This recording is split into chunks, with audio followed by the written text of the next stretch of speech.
Guys, কেমন আছো তোমরা সবাই? দেখো, আজকে আমি ঘুরতে গেছি আমার আপির সাথে।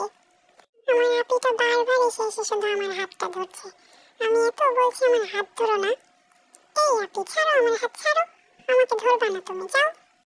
দেখো তো, তাও আমার হাতটা ছাড়ছে না। কেমন লাগে বলো তো? এই আপিটা বুঝেই না আমি একটু একা ঘুরে বেড়াবো, আমাকে শান্তিতে ঘুরতেও দিচ্ছে না। ছাড়ো তো, ছাড়ো। দেখো, আমি এখানে একটু দাঁড়ায় আছি আর আমার মাম্মাটা এসে আমার মাথায় ধাপাস করে বাড়ি দিল। আমি তো অবাক হয়ে গেছি। আমি কি দোষ করলাম যে আমাকে এত জোরে মারলো?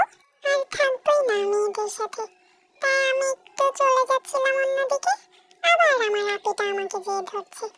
এই আপিটা বুঝেই না, শুধু আমাকে জ্বালায়। এত জ্বালালে হয় বলো তো? আমাকে ধরে এনে আমার আপিটাও দোলনায় বসেছে, আমাকেও বসিয়েছে। আমার আপিটাকে আমার মিম্মিটা কত জোরে জোরে দোলনা দিচ্ছে, কিন্তু আমাকে একটুও দিচ্ছে না। দেখো, তাই আমি একা একাই দোলনা খাচ্ছি। এইভাবে কি একা একা দোলনা খাওয়া যায়? তাই আমি একটু উল্টা হয়ে বসে, দেখো এবার আমি কত জোরে জোরে খাচ্ছি দোলনা। কাউকে লাগবে না আমার।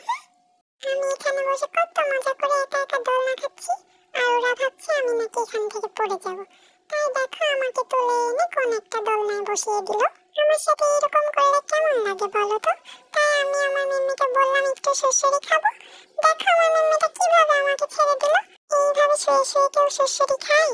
দেখো তো, আমি পড়েই গেলাম এখানে।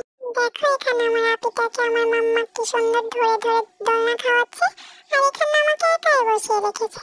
এটা কোনো কথা বলো তো? এখন আমরা বাসায় চলে যাচ্ছি। আমি হাঁপাই গেছি, বলছি একটু কোলে নাও, তাও নিচ্ছে না আমাকে কেউ কোলে।